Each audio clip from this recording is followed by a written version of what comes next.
Oh my gosh. I haven't really spoken much about it, so I'm glad you asked.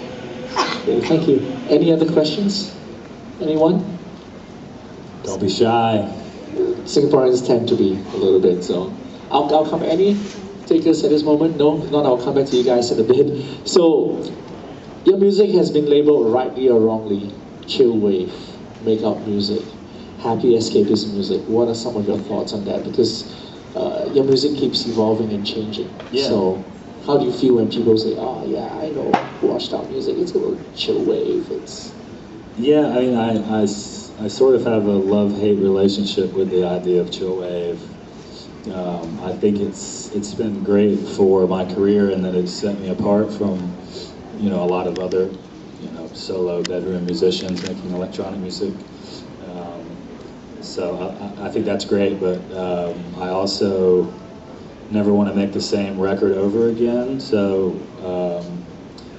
and my tastes are constantly changing, and I want the music to sort of be a representation of that. So I don't want to be pigeonholed into this tiny boxes of whatever it is chill wave, is. So whether or not Paracosm is a chill wave record, I didn't even really think about. I just sort of tried to capture what was in my head, and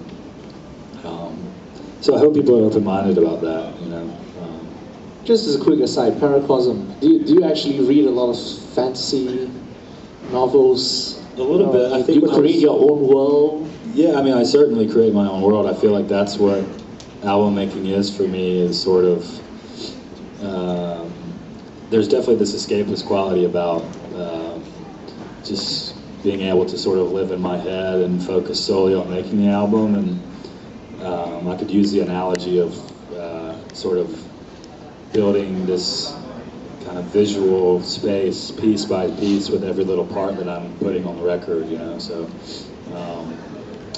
that became, again, like a big inspiration for the record. And so yes, to answer your question, I was definitely I was a kind of a lonely kid.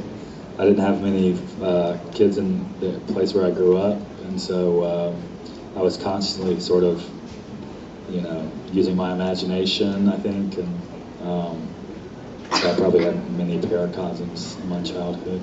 So you had Peter and John with you all the time, and yeah. He also mentioned that you talked about making Washout as human as possible, and I think an interview for Line of Best Fit. Mm-hmm. What does that actually mean, to make Washout as human as possible? Well, with the first couple records that I did, they were made on a computer, and there was very little actual playing happening. It was mainly me kind of manipulating samples and just weird bits of sound that I found online, and just kind of making songs in that way. It's more like a collage or something, sound collage. And I've been playing with a band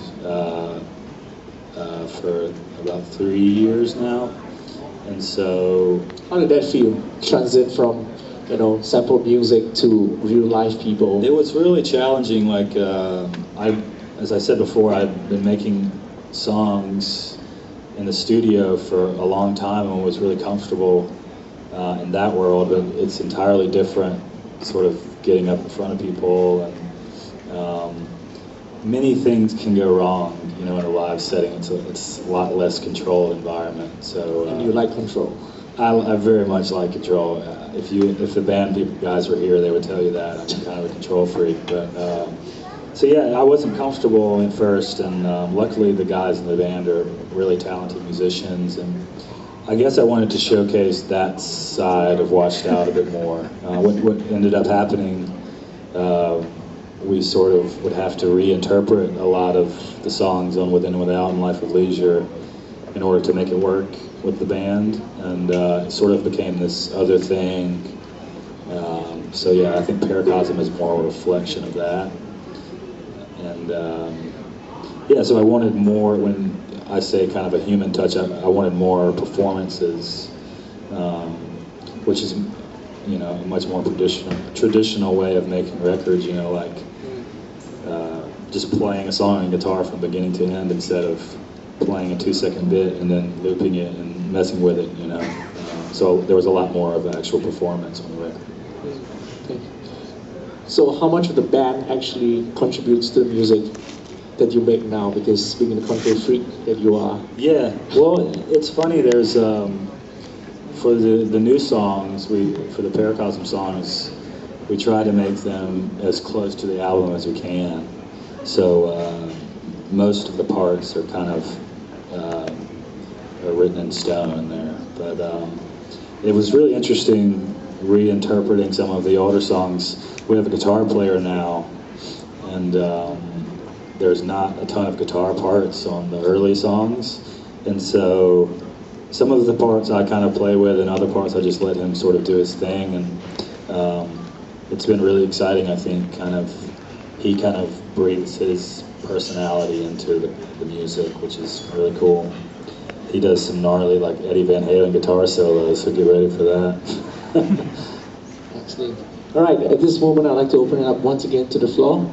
We get them in waves sometimes. Yeah. Anyone with any questions? Yeah, there we go. Yeah, Over. so, sorry, I was... Yeah, hi, sorry, I was a bit tardy, so I don't know if the question was asked already, but, you know, you came into prominence, to my knowledge, around the time when these so-called solo projects were really, like, you know, popular and prominent. Yeah. So, what was it that inspires you that, you know, helped you stand out from the crowd, like all of them, like everyone else? I don't know. I think I was really lucky. There's probably a ton of other more talented producers out there. But I do think probably one of my biggest strengths is my sort of naive approach to making music. I never like studied production or anything like that. I just sort of figured it out on my own, and I ended up learning to do things the completely wrong way, and I think that makes my music sort of sound weird and different.